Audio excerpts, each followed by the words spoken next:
Assalamualaikum warahmatullahi wabarakatuh. Alhamdulillahirabbil alamin wa bihi nasta'in ala umuri dunya waddin wassalatu wassalamu ala asyrafil anbiya'i wal mursalin sayyidina Muhammadin wa ala alihi wa ashabihi ajma'in amma ba'd. Alhamdulillah para jemaah sekalian, kita ketemu lagi dalam kajian tauhid. Pada sesi kali ini insyaallah kita masih dalam pembahasan syarah Aqidatul Awam bait yang ketujuh. Di awal-awal wa qaimun ghani, menambah lagi kaul ulama terkait bait tersebut insyaallah bersama guru kita Al-Ustadz Muhammad Ajib LCMA. Mari kita sapa dan mulai materinya. Assalamualaikum Ustadz Ajib. Waalaikumsalam warahmatullahi wabarakatuh. Kabar baik dan sehat? Alhamdulillah baik, sehat terus. Sehat terus insyaallah. Amin, amin. Semoga bisa selalu istiqomah. Amin. Amin. Dan kita tidak bosan-bosannya membahas bait yang ketujuh karena masih banyak kaul ulama gitu yang perlu kita kupas. Iya betul. Ada 1 tahun ya. Bait ketujuh. Ya. Ada mungkin ya. Belum. Hampir 1 tahun. Karena kita memang harus menampilkan semua ulama yang mengatakan Allah Maha ada tanpa tempat. Nah, maka dari itu ini siapa saja nanti Ustaz insyaallah Ustaz ulama. Untuk malam hari ini itu ada 2 ulama, yang keduanya ini adalah sama-sama mensyarah kitab Sahih Al-Bukhari. 2 ulama terkenal yang mensyarah kitab Sahih Al-Bukhari. Nah, siapa beliau nanti kita sebutkan biar penasaran. Ya. Baik, silakan Ustaz untuk mukadimahnya. Baik, terima kasih Ustaz Syihab. Assalamualaikum warahmatullahi wabarakatuh. Bismillahirrahmanirrahim. Alhamdulillahil qadimil awwal bila bidayah, al-akhiril baqi bila nihayah. Al-munazzahi 'anil jihati waz-zamani wal makani wal jismiyah. Allahumma shalli wa sallim wa barik ala sayyidina Muhammad wa ala alihi wa ashabihi wa man ihtada bihadihi ila yaumil qiyamah, amma ba'du. Subhanaka la ilma lana illa ma 'allamtana innaka antal alimul hakim.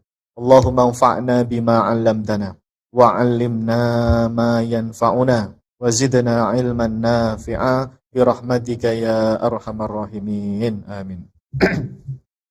Baik para pemirsa yang dirahmati Allah Subhanahu wa taala, alhamdulillah malam hari ini kita bisa melanjutkan kembali pengkajian kitab Aqidatul Awam karya Al-Imam As-Sayyid Ahmad Al-Marzuqi Al-Maliki Al-Asy'ari rahimahullahu ta'ala. Mudah-mudahan kita semua yang istiqomah dalam mengkaji kitab Aqidatul Awam ini mendapatkan mudahan, keberkahan dari Allah Subhanahu wa taala, dan yang paling utama semoga Allah Subhanahu wa taala senantiasa menambahkan kepada kita semua ilmu yang bermanfaat, ilmu yang barokah fid dunya wal akhirah. Amin ya rabbal alamin.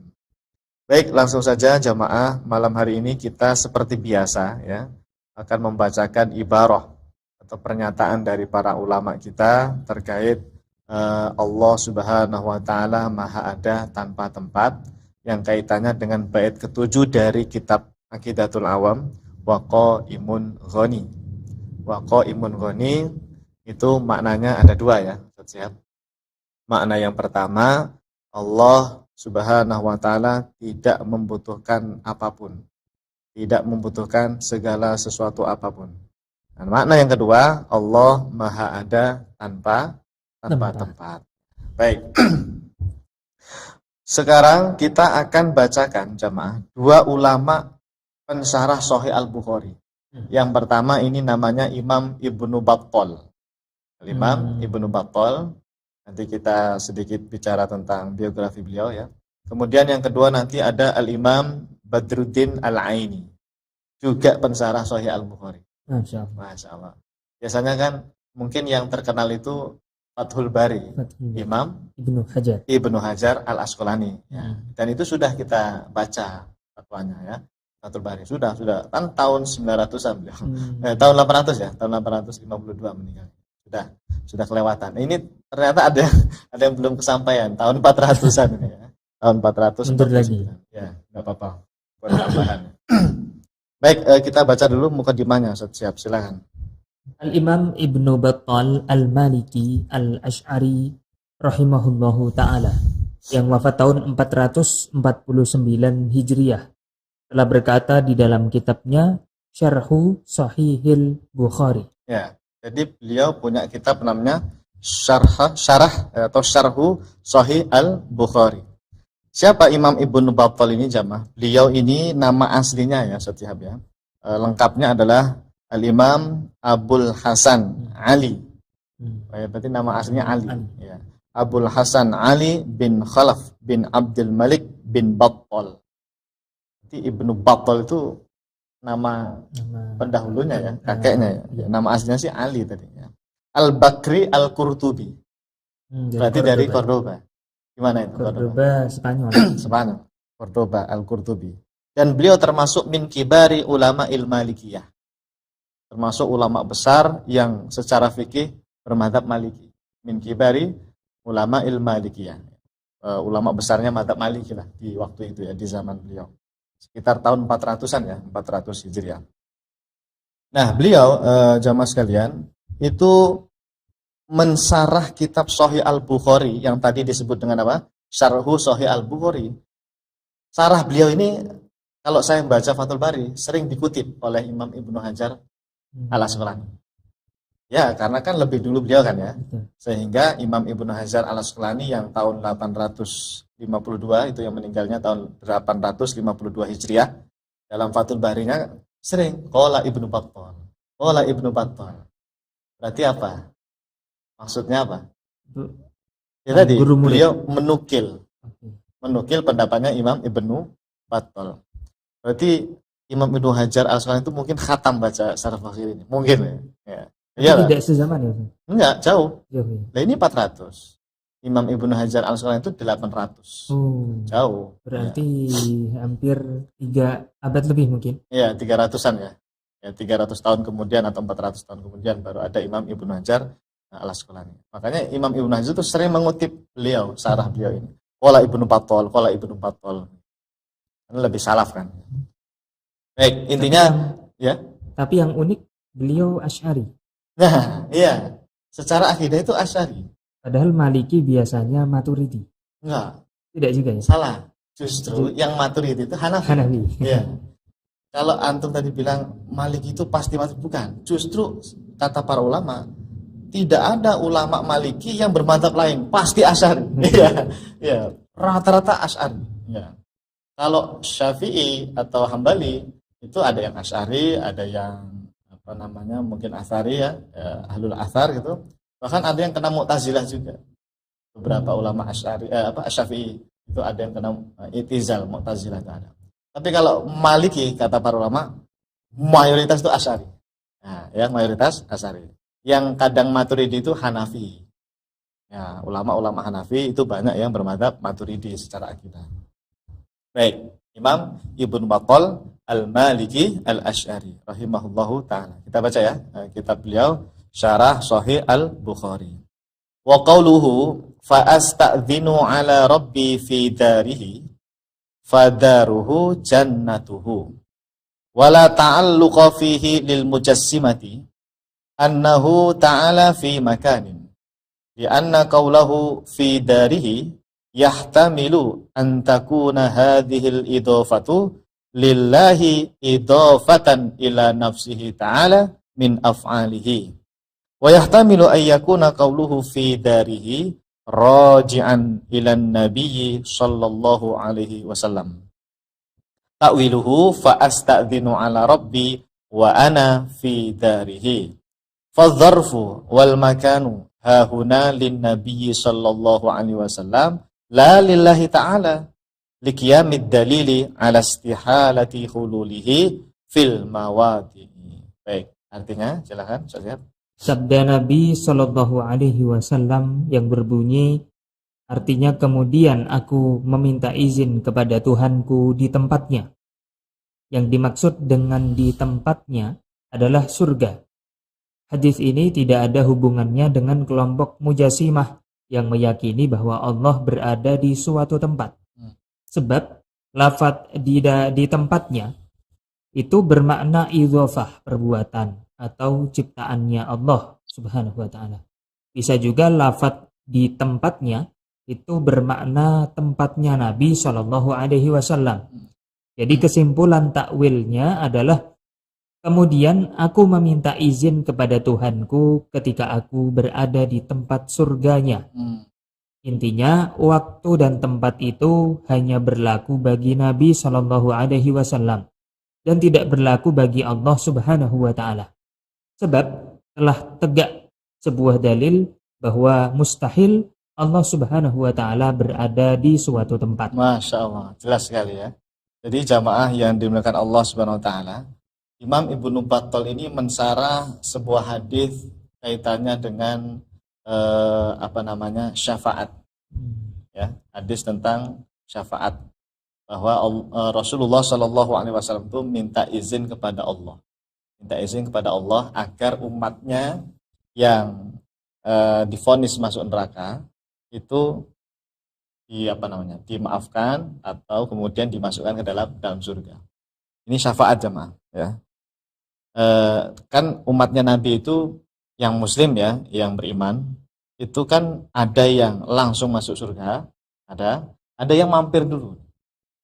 Nah, naudzubillah, semoga kita tidak termasuk yang mampir ya. Semoga keluarga kita, orang tua kita, semua keluarga kita jangan sampai ada yang mampir.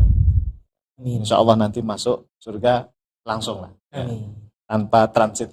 Tapi ada nanti jamaah sebagian umatnya Nabi yang beriman, yang Islam gitu ya, muslim, dia nggak langsung masuk surga, tapi mampir dulu ya, karena mungkin banyaknya dosa, banyaknya maksiat yang dia lakukan ya, dan sebagainya ya. Allahu a'lam.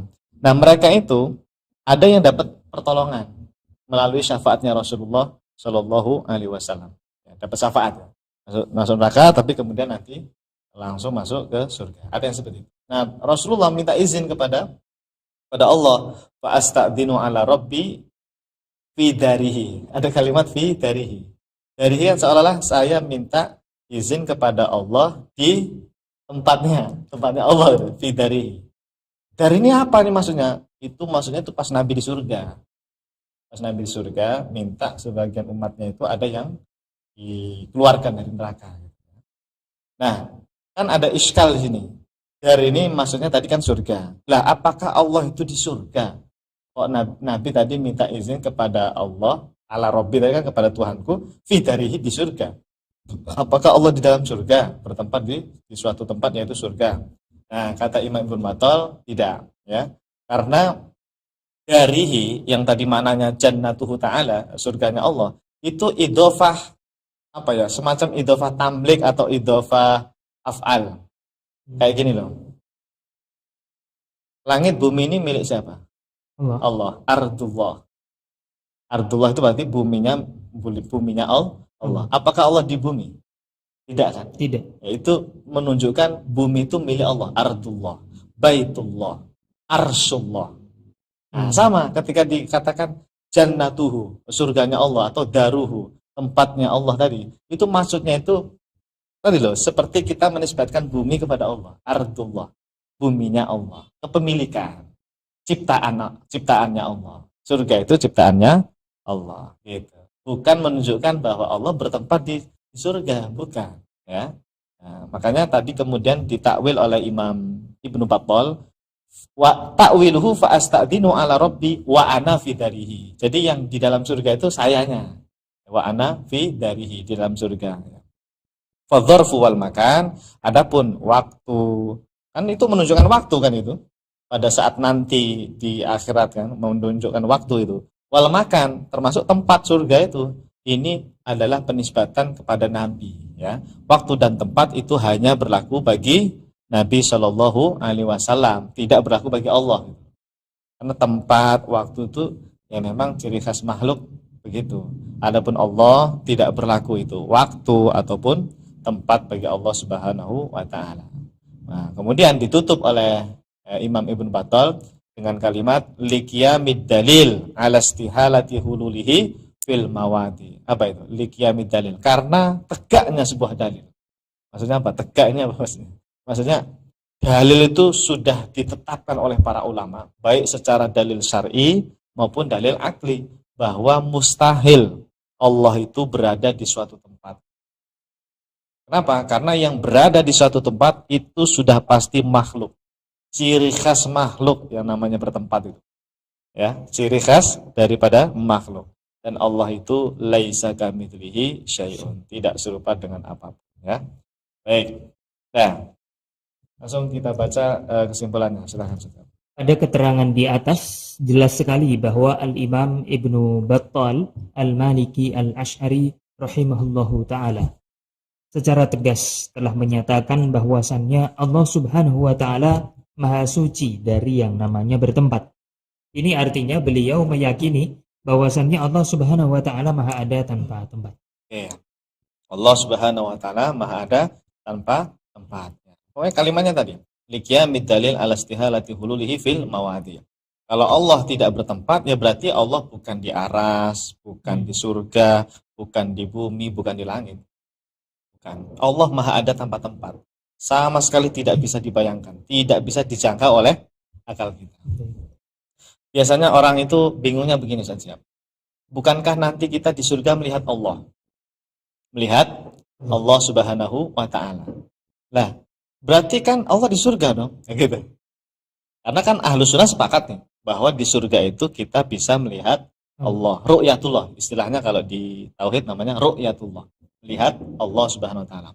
Nah, di sini yang perlu kita pahami jamaah, melihat Allah Subhanahu wa taala di surga itu tidak seperti kita melihat sebagaimana ketika di dunia.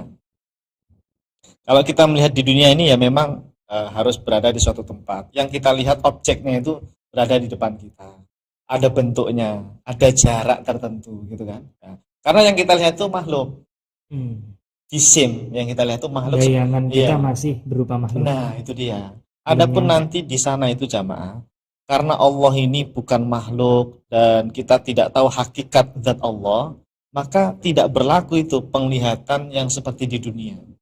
Kitanya iya di surga, kitanya berada di surga, tapi melihat Allah bukan Allahnya berada di dalam surga. Bukan. Gitu ya. Tidak seperti itu. Makanya ungkapan beberapa ulama itu di pembahasan ru'yatullah, melihat Allah tanpa tempat, tanpa arah.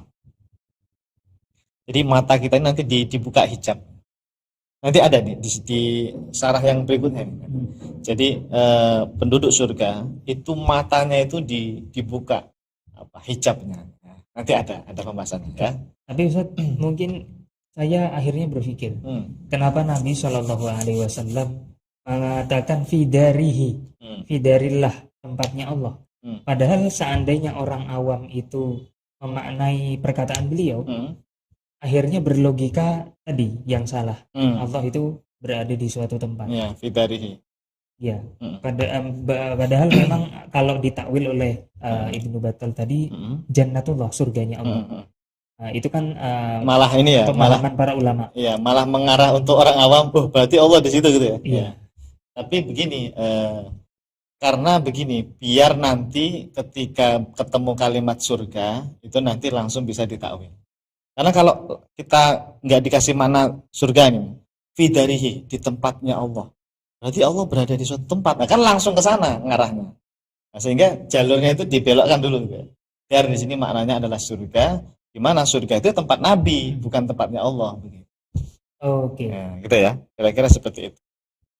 Baik, kita lanjut dulu. Ini karena ada penjelasan beliau lagi di halaman yang lain. Ya, nah ini.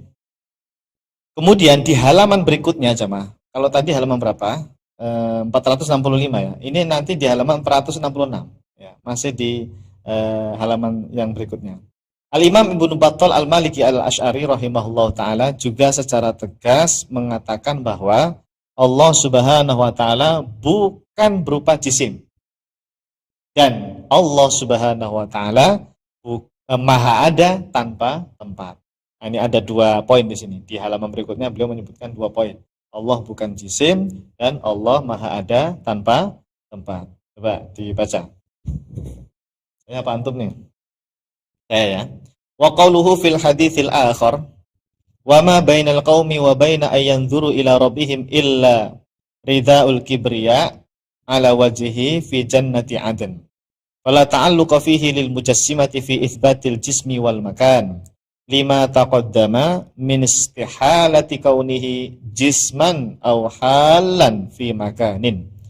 Wa wajaba ayyakuna ta'wilur rida masrufan ila anna al-murada bihi al-afatu al-mani'atu lahum min ru'yatihi al-mawjudati bi absarihim. Terjemahnya, sabda Nabi SAW yang berbunyi, antara hamba dengan Tuhannya ketika melihatnya ada kain kebesaran di atas wajahnya di dalam surga Aden. Hadis ini tidak ada hubungannya dengan kelompok Mujassimah yang meyakini bahwa Allah berupa jisim, dalam kurung punya rupa, bentuk, ukuran, dan Allah berada di suatu tempat. Nah, ini keyakinannya Mujassimah ya. Jadi di zaman beliau itu, kalau ada kelompok yang meyakini Allah berupa jisim itu pokoknya punya bentuk lah. Meskipun dia bilang, saya tidak tahu bentuknya seperti apa, ya. Saya tidak tahu rupanya Allah, ukurannya Allah berapa. Pokoknya Allah punya ukuran, punya bentuk. Itu namanya jisim. Nah, menetapkan jisim itu di zaman itu disebut Mujassimah. Mujassimah itu sesat, ya, pemahaman yang keliru, ya. Dan yang termasuk meyakini Allah berada di suatu tempat, entah berada di bumi atau langit atau aras, itu juga disebutnya Mujassimah. Nah, jadi ciri-ciri Mujassimah itu. Ciri-ciri Mujassimah jamaah kalau ada yang bertanya ya. Zaman dulu kan sering ulama nyebut Mujassimah, Musyabbihah. Apa ciri yang paling mendasar untuk mengetahui dia itu Mujassimah? Setidaknya dua tadi. Dan ini yang bilang Imam Ibnu Battal ya. Pertama, yang meyakini Allah berupa jisim, punya bentuk, punya ukuran tadi. Yang kedua, meyakini Allah berada di suatu tempat. Nah, itu ciri khas ajaran Mujassimah. Hindari pemahaman ini ya, karena tidak sesuai pemahaman para ulama salaf ahlus sunnah wal jamaah. Lanjut. Adapun yang dimaksud dengan sebab telah ditetapkan bahwa mustahil Allah Subhanahu wa taala berupa jisim dan mustahil Allah berada di suatu tempat. Adapun yang dimaksud dengan ridaul kibriya atau artinya kain kebesaran adalah sebuah hijab atau penghalang yang menutupi mata seorang hamba dari melihat zat Allah Subhanahu wa taala. Nah, jadi ini kaitannya dengan ru'yatullah ini. Di surga itu jamaah ya, orang-orang yang beriman itu mendapatkan kenikmatan yang paling nikmat. Tidak ada kenikmatan yang lebih nikmat dari melihat zat Allah Subhanahu wa ta'ala. Bidadari Pak Ustadz, kalah. Bidadari secantik apapun ya, jumlahnya berapapun, dibandingkan dengan melihat Allah Subhanahu wa ta'ala, itu lebih nikmat melihat zat Allah Subhanahu wa ta'ala tanpa kaifiyah, tanpa tempat, tanpa arah. Nah, di dalam hadis ini jamaah, Rasulullah Shallallahu Alaihi Wasallam itu menyebutkan ada semacam manik di matanya orang-orang yang tadi melihat Allah itu. Manik itu apa ya? Penghalang. Disebutnya hijab. Jadi begini Ustaz Syihab, di surga itu meskipun semuanya adalah orang beriman ya, tidak semuanya nanti bisa melihat Allah. Dalam artian gini, ada yang melihat Allah itu tiap hari. Ada yang melihat Allah itu katanya pagi dan sore. Ini saya pernah baca itu. Di dalam beberapa riwayat, para ulama menyatakan ada yang melihat Allah itu pagi saja, ada yang sore saja. Ada yang setiap waktu. Mungkin ini derajatnya para nabi dan rasul ya. Artinya beda-beda. Nah, ketika ada yang tidak bisa melihat Allah, itu matanya dihijab. Hijabnya ini disebut dengan apa tadi? Ridaul kibriya tadi. Ridaul kibriya. Nah, ridaul kibriya. Apa kalau mau diterjemahkan? Ini selendang. Rida itu kan selendang, kain ya. Kain. Kibriya ini kebesaran atau keagungan. Kain. Ini kan seolah-olah kayak ini. Kayak makhluk punya selendang gitu kan Allah ya, punya kain. Nah, ternyata jamaah, ini maksudnya adalah al-afat al-mani'ah. Jadi memang mata kita itu ada hijabnya. Bentuknya seperti apa? Wallahu a'lam. Bentuknya seperti apa? Wallahu a'lam. Intinya mata kita ini tidak mampu melihat zat Allah karena memang ada hijab di sana. Ya, mata kita yang terhijab. Bukan Allahnya dihijabi pakai kain tadi, bukan. Itu namanya jisim. Kita nih ada kain, saya tutupin antum. Antum kan jisim. Nah, Jadi yang terhijab itu mata kita, bukan Allahnya ya. Mata kita gitu ya. Ya tadi tidak bisa dibayangkan ya. Asal kita tidak akan mampu untuk menggambarkan atau ya tadi menghayalkannya, tidak bisa. Ya. Baik, nah, jadi mereka itu dihijab dengan kain rida al-kibriya tadi. Dan tadi dinyatakan oleh Imam Ibnu Battal lima taqaddama min istihalati kaunihi jisman, bahwa telah tetap ya bahwa mustahil Allah itu berupa jisim. Jisim itu apa tadi? Yang punya bentuk atau ukuran. Dan juga Allah mustahil halan fi makan. Halan itu apa? Halayahulu, bertempat, berada di suatu tempat. Jelas kan ya? Beliau lagi-lagi mengulangi kalimat telah tetap, bahwa mustahil Allah itu berupa jisim atau Allah berada di suatu tempat. Artinya Allah Maha ada tanpa tempat. Baik. Langsung kesimpulan Ustaz. Pada keterangan di atas juga sangat jelas sekali bahwa Al-Imam Ibnu Battal Al-Maliki Al-Asy'ari rahimahullahu ta'ala secara tegas mengatakan bahwa Allah subhanahu wa ta'ala bukan berupa jisim dan Allah subhanahu wa ta'ala maha ada tanpa tempat. Wallahu a'lam. Masya Allah. Jelas ya. Jadi Al-Imam Ibnu Battal Al-Maliki Al-Asy'ari ini meyakini Allah maha ada tanpa tempat, Allah maha ada tanpa arah, dan Allah itu bukan berupa jisim. Ini uniknya Ustaz Syihab. Kemarin-kemarin tuh ada beberapa teman salafi yang diskusi lah ya di Facebook, debat intinya ya. Mereka ini seringkali senang menukil-nukil pendapat ulama kita, yaitu Imam Ibnu Battal. Dan kitabnya Imam Ibnu Battal ini untuk menyerang kita, untuk menyerang teman-teman Asy'ari gitu. Mereka nggak paham, padahal Imam Ibnu Battal ini keyakinannya, akidahnya Allah maha ada tanpa tempat, Allah maha ada tanpa arah, Allah bukan berupa jisim. Tapi kalimat-kalimat Imam Ibnu Battal yang secara tekstual itu kayak mengarah seperti mereka. Contohnya misalnya Imam Ibnu Battal bilang Allah istawa atas aras, Allah istawa atas Allah, lillahi wajhun lillahi yadun. Sama mereka dinukil, terus untuk membantah kita. Ini loh Imam Ibnu Battal pensyarah Sahih Bukhari meyakini Allah punya wajah, punya tangan, kata mereka begitu. Padahal Imam Ibnu Battal itu Asy'ari. Ini mereka enggak sadar diri mereka itu. Ibnu Battal itu, Imam Ibnu Battal menetapkan sifat istiwa, menetapkan sifat wajah, tapi maknanya bukan berada di atas aras atau Allah punya rupa wajah, bukan. Ya, tidak seperti itu. Apalagi ini nukilan ini enggak mereka baca yang ini. Ya. Dan Ibnu Battalnya yang akidahnya berbeda, tetapi mereka salah memahami. Nah, itu dia. Salah paham. Salah, ya Allah, kasihan kadang-kadang teman-teman salafi Wahabi itu. Mereka dompleng ulama sini, dompleng ulama sini, tapi ketika dibongkar, ternyata enggak sama mereka. Ya Allah, kasihan. Ya tadi karena belum tahu. Akhirnya saya itu ikut komen itu. Karena yang komen ini teman saya sekelas. Teman saya satu kelas dulu pas kuliah S1. Ya, dia sedang mengomentari statusnya Kiai di Jawa Timur, Kiai Abdul Wahab Ahmad lah yang terkenal itu ya. Iya, Haji Abdul Wahab Ahmad ya. Dia menukilnya pakai kitabnya Imam Ibnu Battal, Syarah Sahih Al-Bukhari ini. Saya panas-panas sih ya. Ayo terus debat itu kayak Abdul Wahab. Ayo enggak apa-apa, saya dukung antum. Maksud saya itu saya dukung biar tahu gitu loh bahwa Imam Ibnu Battal itu Asy'ari, ngapain kamu pakai buat bantah kiai yang bermadzhab Asy'ari gitu. Ya Allah. Baik, enggak apa-apa ya. Ya mudah-mudahan dengan wasilah seperti itu tuh mereka semakin kenal, semakin tahu ya. Karena memang informasi semacam ini kan enggak sampai kepada mereka saja.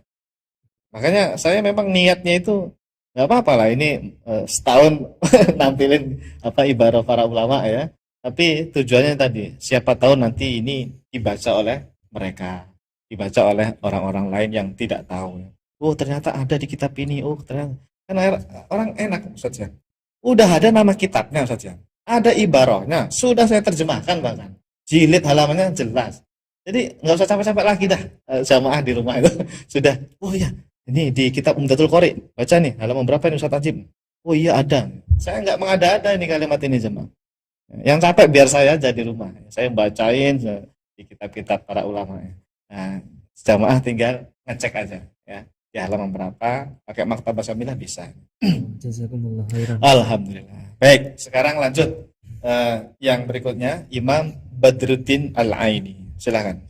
Al-Imam Badruddin Al-Aini Al-Hanafi Al-Asy'ari rahimahullahu ta'ala, yang wafat tahun 855 Hijriah, telah berkata di dalam kitabnya Umdatul Qari fi Syarhi Sahihil Bukhari. Ya, ini berarti sezaman dengan Imam Ibnu Hajar Al-Asqalani. Karena Ibnu Hajar Al-Asqalani itu 852 meninggalnya. 852. Unda-undi. Ya, unda-undi ya. Ini 55, ya kan? Ya. Cuma kan Ibnu Hajar Al-Asqalani itu di Mesir ya? Di Mesir. Asqalani. Kalau ini beliau di Halab. Sama nih. Ya, sama ya. Kairo, wafatnya di Kairo. Wafat di Kairo berarti mungkin. Ya mungkin sejalan dan bertemu mungkin ya. Ya, cuma lebih masyhur Ibnu Hajar Al-Asqalani. Karena pernah saya dengar Ustaz ya, para ulama itu mengatakan syarah terbaik atau syarah yang paling lengkap untuk Sahih Bukhari itu jatuh pada Fathul Bari karya Imam Ibnu Hajar Al-Asqalani. Ya. Jadi paling terkenal, paling luas cakupannya, pembahasannya, paling ya mungkin ya penilaian ulama ya paling bagus lah gitu. Bukan berarti yang lain nggak bagus. Ya nggak tahu lah dari segi apanya lah. Mungkin dari sisi kelengkapannya atau apa. Ya. Jadi kembali lagi, Imam Badruddin Al-Aini ini jamaah nama aslinya adalah Imam Abu Muhammad Badruddin Al-Aini. Mahmud bin Ahmad. Oh, Mahmud nama aslinya. Mahmud bin Ahmad Badruddin Al-Aini. Bermadzhab Hanafi. Bahkan beliau ini mensarah kitab fikih Hanafi yang terkenal itu, Kanzud Daqaiq. Kanzud Daqaiq, kan ada kitab fikih mazhab Hanafi namanya Kanzud Daqaiq, karya Imam Abdul Barakat An-Nasafi itu. An-Nasafi. Itu disarah sama beliau ya. Nama sarahnya apa? Lupa saya. Kemudian beliau ini adalah seorang al-hafidh al-muhaddits. Al-hafidh berarti ya gelarnya seperti Imam Ibnu Hajar Al-Asqalani ya. Al-hafidh al-muhaddits, ahli hadis. Ya, ahli hadis, dan kitab beliau lumayan banyak di sini, banyak sekali di daftar mu'allafat ya. Salah satunya yang paling terkenal Umdatul Qari. Pernah dengar ya? Pernah dengar di Facebook tuh banyak penjual kitab jual kitab Umdatul Qari, Fathul Bari. Wes mantap dulu pernah hafalin syuruhat ya Sahih Bukhari ya. Gitu. Ada Umdatul Qari banyak ya. Iya, lupa yang lain. Ya. Ini kalau nggak salah nanti minggu depan pensarah Sahih Bukhari juga. Saya pengen mendata kan, benar-benar mau saya data. Mana nih para pensarah Sahih Bukhari? Apakah ada yang Wahabi? Semuanya Asy'ari ternyata. Ya. Kita lihat akidahnya sama. Allah Maha Ada tanpa tempat. Baik, kita baca ya. Kitabnya Imam Badruddin Al-Aini Al-Hanafi Al-Asy'ari rahimahullah taala.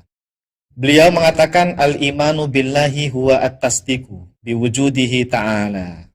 Wa annahu la yajuzu alaihi al-adamu wa annahu ta'ala mausufun bisifatil jalali wal kamali minal ilmi wal kudrati wal iradati, kurang wawun ini ya, wal iradati wal kalami was sam'i wal basari wal haya, wa annahu ta'ala munazzahun an sifatin naqsi allati hiya abdadu tilkas sifat wa an sifatil ajsami wal mutahayyizat.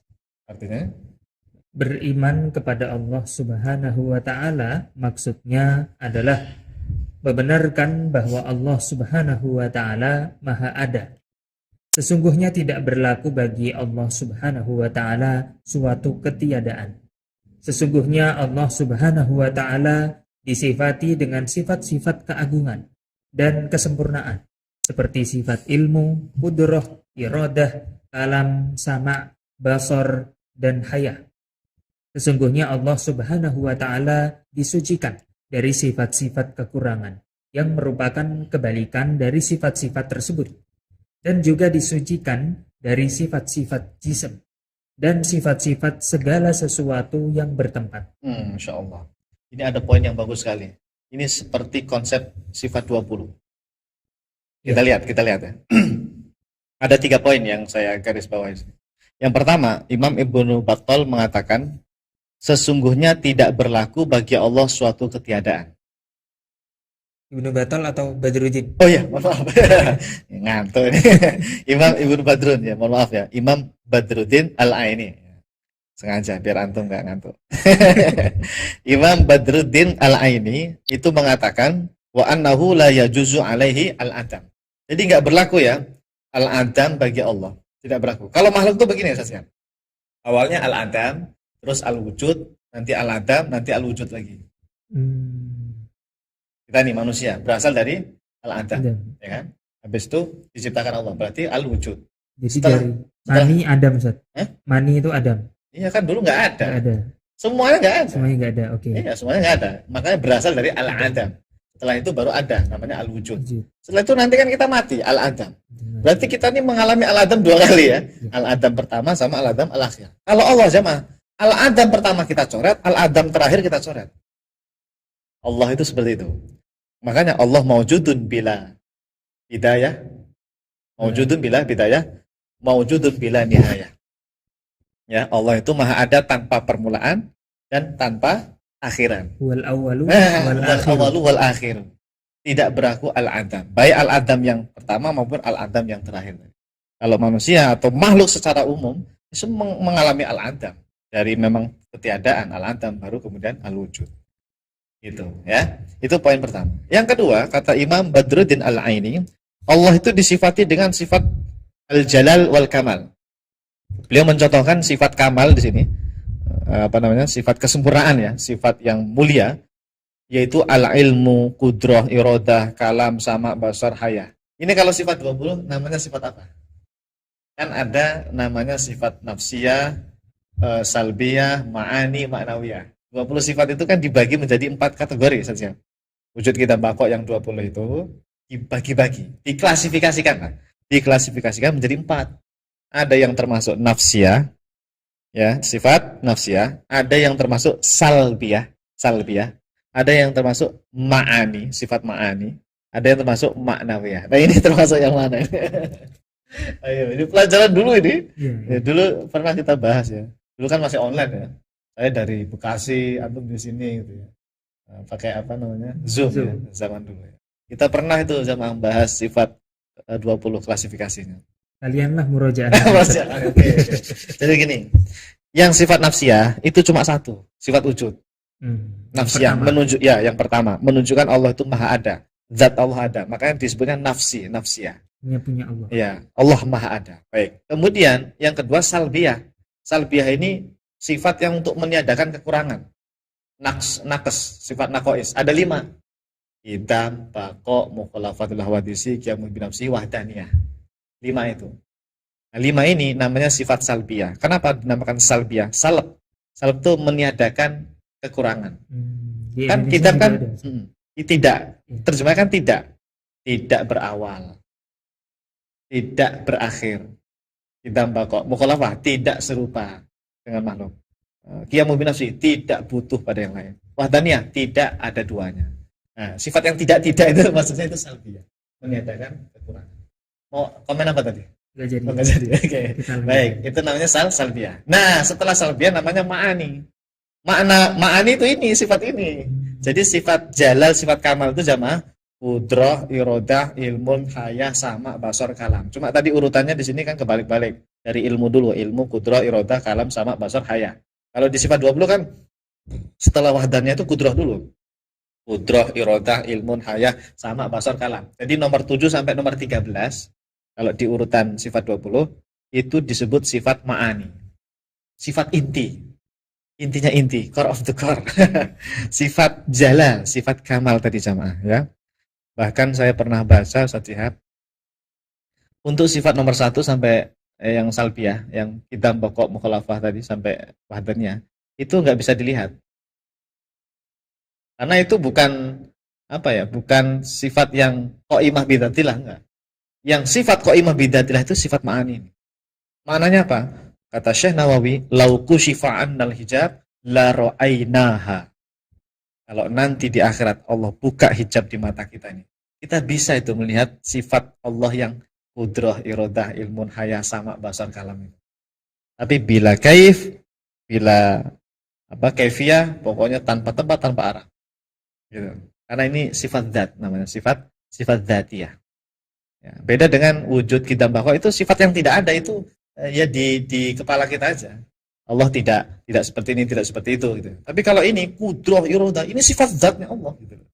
Ya, kata Syanawi, lauku syifa'an dal hijab, seandainya hijab di mata kita ini disingkap oleh Allah, la ra'ainaha. Wis, mantap.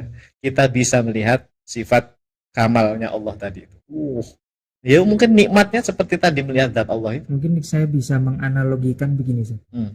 Ketika antum berbicara, seandainya saya diperlihatkan suara antum itu seperti melodi yang bernari-nari gitu. Kira-kira seperti itu ya. Ya. Tapi kan itu tetap kaifiah, ada kaifiahnya ya. Makhluk ada bentuknya. Tapi kalau Allah itu sama sekali tidak bisa dibayangkan. Jadi ini di luar nalar akal kita, betul-betul tidak terbayangkan. Tercenganglah intinya nanti itu kita. Ya. Berbeda dengan apa yang kita bayangkan. Sama sekali tidak bisa dijangkau oleh akal kita. Nah, jadi itu nanti rahasia ya di akhirat, di surganya Allah Subhanahu wa taala. Jadi poin kedua, Ibnu Battal lagi. Imam Badruddin Al-Aini ini menetapkan sifat ma'ani ini beliau ini ya, sifat ma'ani seperti Asy'ariyah ya. Yang terakhir yang ketiga, beliau menyatakan wa annahu ta'ala munazzahun an sifatin naqsi wa munazzahun an sifatil ajsam wal mutahayyizat. Allah disucikan dari sifat-sifat kekurangan. Ya tadi yang tidak berawal, tidak bermula, tidak serupa itu kan ditiadakan itu ya. Wa an sifatil ajsam wal mutahayyizat. Apa itu ajsam? Allah disucikan dari sifat-sifat jisim. Jisim itu makhluk. Ya, kalau mutahayyizat apa? Sesuatu yang bertempat. Tahayyuz itu bertempat. Artinya tidak berlaku sifat bertempat bagi Allah Subhanahu wa ta'ala. Allah munazzahun. Ya, kalimatnya apa tadi? Munazzahun an sifatin naqsi allati hiya addadu tilka sifat wa an. Jadi di sini ada takdir wa munazzahun an sifatil ajsami wal mutahayyizat. Allah disucikan dari sifat-sifat kekurangan yang tadi merupakan kebalikan dari sifat-sifat ma'ani, ya. Dan Allah juga disucikan dari sifat-sifat jisim. Sifat jisim dan juga sifat-sifat segala sesuatu yang bertempat. Artinya Allah Maha Ada tanpa tempat. Baik, kesimpulan.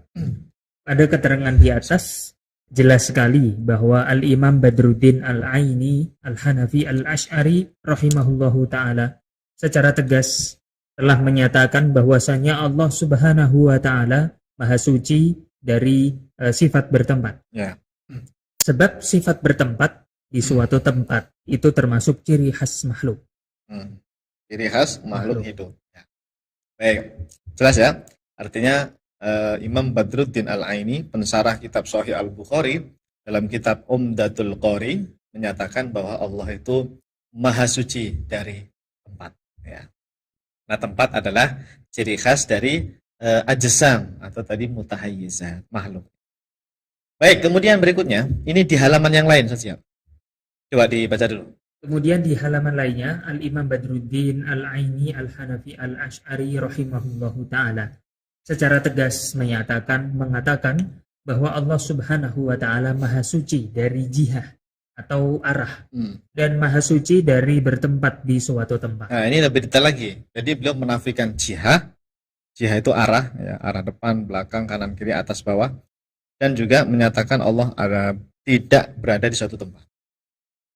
Wat tahqiq fihi annahu syabbaha al-abda. Di sini annahu sallallahu alaihi wasallam syabbaha al-abda wa tawajjuhahu ila Allah ta'ala fi shalah wa ma fiha minal qiraati wal adhkari wa kashfil asrari wastinzali rahmatih wa ra'fatihi ma'al khudu'i wal khusyu' biman. Jauh banget nih khobarnya. Ya. Bukan khobar ya. Syabbaha al-abda biman, ya. Gitu ya. Syabbaha al-abda biman yunaji maulahu wa malikahu. Famin syara'iti husnil adabi an yaqifa muhadhihi wa yatruku ra'sahu wa la yamutu basarahu ilaih wa yura'i jihata amamihi hatta la yasduru min tilkal hayat syai'un. Wa in kana Allah ta'ala munazzahan 'anil jihad. Qauluhu anna rabbahu bainahu wa bainal qiblah wa la yasih hamlu hadzal kalam ala zahirihi li anna Allah ta'ala munazzahun 'anil hululi fil makan. Artinya penelitian terhadap hadis ini bahwa Nabi Shallallahu Alaihi Wasallam menyerupakan atau menyamakan kedudukan seorang hamba yang menghadap Allah Subhanahu Wa Taala ketika sholat seperti kedudukan seorang budak di hadapan tuannya. Di antara salah satu adab yang harus dilakukan ketika berhadapan dengan tuannya adalah menundukkan kepala, tidak memandang wajah tuannya, serta menjaga posisi tubuh dengan tetap menghadap ke arah depan atau tidak membelakangi tuannya. Meskipun kita meyakini bahwasanya Allah Subhanahu wa taala disucikan dari jihah atau arah. Kemudian sabda Nabi Shallallahu alaihi wasallam yang berbunyi artinya Allah ada di antara dia dan arah kiblat. Ini tidak boleh difahami secara makna dohirnya. Sebab Allah Subhanahu wa taala itu disucikan dari bertempat di suatu tempat. Masya Allah. Nah, begini jamaah. Jadi Ustaz Syihab, di kitab Sahih Al-Bukhari atau juga di Sahih Muslim ada, Nabi itu pernah bilang, salah satu redaksinya yang saya hafal begini, Inna ahadakum idza qoma yusalli. Sesungguhnya salah satu dari kalian, kita ini, kata Nabi, kalau sedang sholat, idza qoma yusalli, ketika dia sholat, itu fa innallaha ta'ala, sesungguhnya Allah Ta'ala bainahu wa bainal qiblah.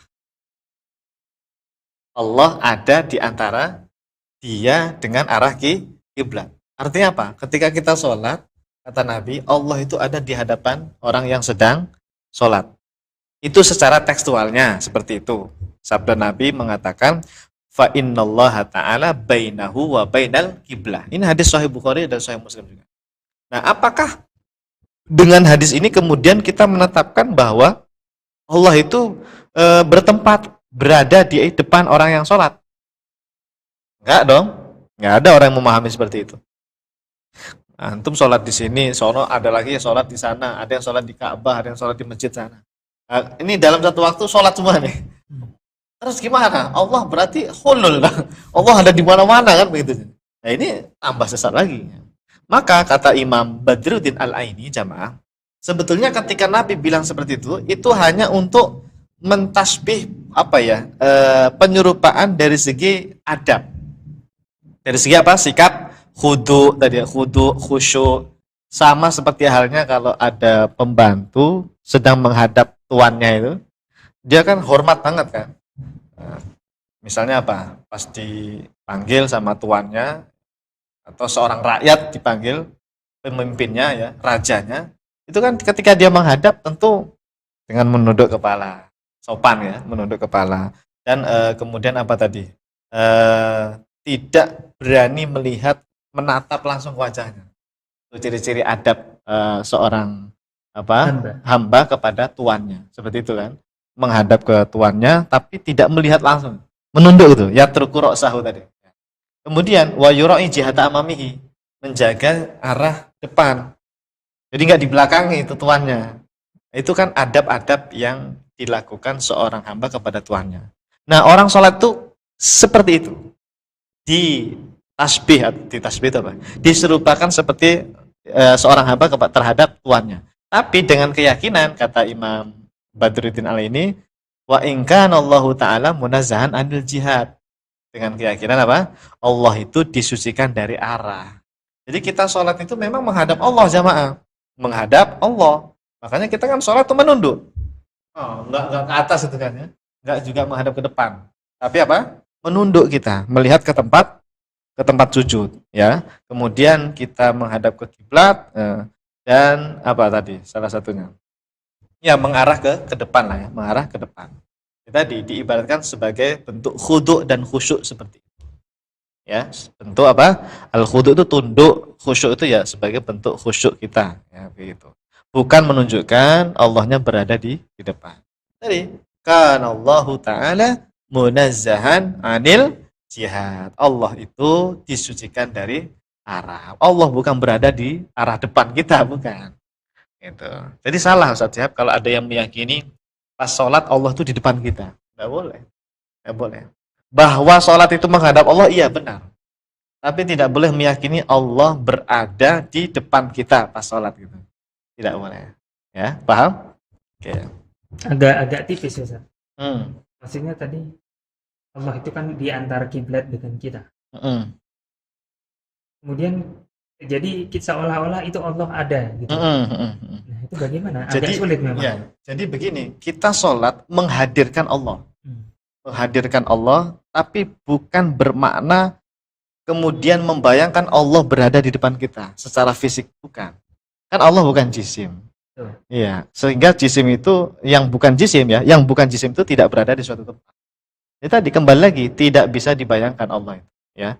Jadi cukup ketika sholat jamaah kita menghadap Allah, kita yakini itu menghadap Allah, menyembah Allah, tetapi jangan membayangkan sosok di depan kita gitu loh. Jangan membayangkan sosok di depan kita. Jadi khusyuk itu gimana Pak Ustaz? Khusyuk itu kita tenang melakukan gerakan sholat dengan ketentuannya, ya, memperhatikan bacaan sholat. Itu namanya khusyuk. Bukan khusyuk itu kosong blong terus Anda membayangkan sosok di depan gitu. Bukan, ya. Itu salah. Karena ada nih jamaah ibu-ibu itu katanya kalau sholat, Ustaz saya kalau biar khusyuk Pak Ustaz, saya matiin lampunya, gelap kan? Habis itu Pak Ustaz, kan gelap. Saya membayangkan di depan saya ada cahaya putih katanya. Dan itu saya anggap Allah. Itu tidak boleh, ya. Allah itu bukan cahaya, ya. Cahaya itu makhluk itu cahaya itu. Jadi jangan dibayangkan apapun, ya. Jangan membayangkan apapun. Sebetulnya ya, lebih aman itu untuk orang awam saja. Pelajari sifat 20, lalu jangan bayangkan apapun. Caranya begini, cara ngetesnya ya. Anda kalau berdoa atau sholat, kan nyebut Allahu Akbar. Atau kalau berdoa nyebutnya apa? Ya Allah atau Allahumma fili. Pada saat Anda menyebut nama Allah itu, kebayang apa? Kalau pas Anda nyebut Allahu Akbar, kebayang sosok, itu rusak. Pikiran Anda rusak. Tapi kalau Anda Allahu Akbar atau Ya Allah gitu, La ilaha illallah, enggak kebayangan apa-apa. Itu malah bagus itu. Malah bagus itu. Al-ajazu an darakil idraku wal bahthu an dzatihi kufrun wa isyrak. Jadi memang akal kita tidak mampu apa-apa, ya sudah. Jangan dibayangkan apa-apa begitu. Itu malah justru bagus itu. Ketidakmampuan kita untuk menggapai hakikat zat Allah itu sudah bagus itu, idrak gitu. Justru kalau mencari-cari menentukan Allah seperti ini, Allah gambar putih tadi, cahaya putih, itu isyraku, kufrun wa isyraku, ya. Naudzubillah. Kebayangnya apa yang akan kita minta? Nah, biasanya gitu ya. Ya, minta apa ini? Jodoh. Jodoh. Ya. Nah, apalagi tadi? Cukup ya? Oh, satu lagi nih. Untuk yang lafadz sabda Nabi anna rabbahu bainahu wa bainal qiblah, makanya beliau bilang di sini la yasih ya, tidak boleh, tidak sah, tidak boleh hamlu hadzal kalam ala dhahirihi, dipahami secara mana dhahir. Tidak boleh. Kesalahan kita itu kalau membaca hadis dipahami secara dhahir. Iya, padahal kenapa nggak boleh dipahami secara dhahir? Karena akan bertentangan dengan dalil-dalil yang lain saja. Ya. Makanya tidak boleh secara zahir. Misalnya ini dipahami secara zahir. Allah betul-betul di depan kita. Lah katanya Allah di atas aras nih. Ada dalil yang menyebut di atas aras. Ada dalil menyebut Allah di mana-mana. Ya kan? Ada dalil menyebut apa lagi itu? Sama. Ya, yang sini. Wa nahnu aqrabu min hablil warid. Ya, satu lagi itu fis sama. Karena bertabarkan jadinya. Gimana ini? Katanya di aras, katanya di langit, katanya di sini. Maka tidak boleh wala yasih hamlu hadzal kalam ala dhahiri, karena sudah ditetapkan li annallaha ta'ala munazzahun anil hulul fil makan. Allah itu disucikan dari bertempat di suatu tempat. Pokoknya Allah Maha ada tanpa arah, Maha ada tanpa tempat. Baik, kesimpulan silakan. Pada keterangan di atas jelas sekali bahwa Al-Imam Badruddin Al-Aini Al-Hanafi Al-Asy'ari rahimahullah ta'ala telah meyakini betul bahwasanya Allah Subhanahu wa taala Maha ada tanpa arah dan Maha ada tanpa tempat. Alhamdulillah, sudah 72 ulama yang kita baca berarti ya. Alhamdulillah. 72 ulama lintas generasi ya, dari generasi salaf sampai kholaf ya.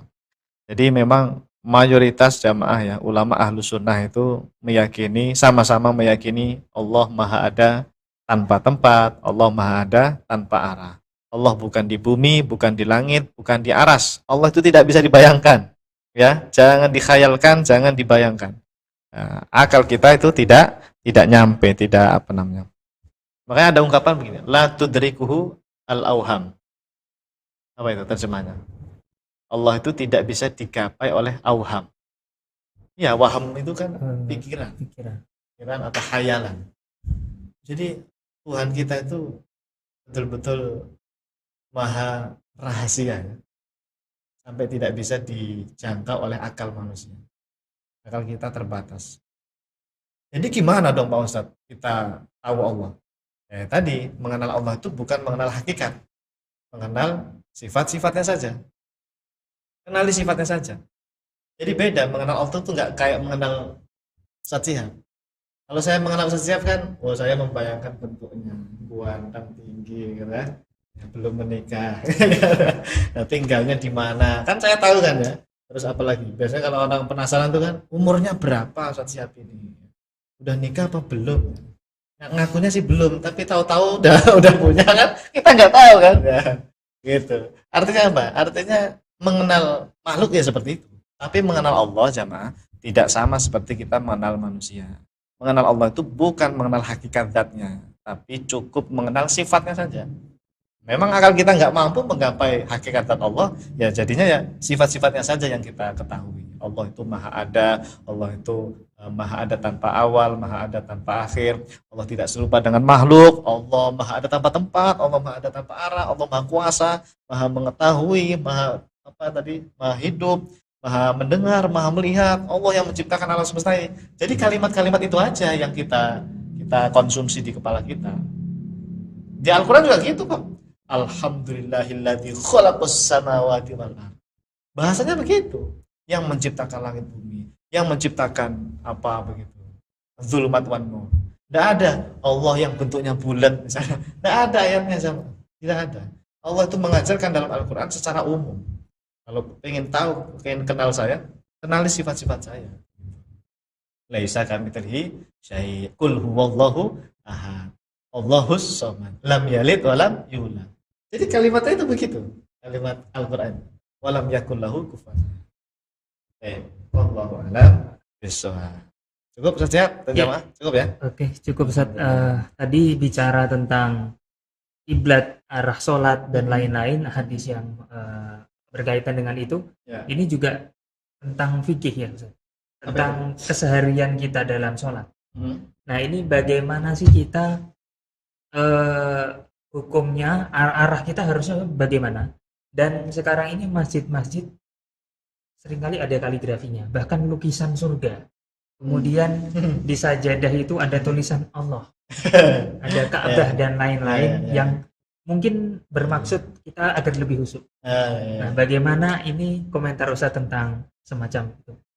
Pertama begini, kalau niatnya itu supaya tidak membayangkan yang lain-lain ya, daripada membayangin judi slot daripada membayangin Doraemon misalnya ya, kita arahkan kepada seperti tadi tulisan Allah atau gambar Ka'bah biasanya kalau sajadah itu ya itu tidak apa-apa.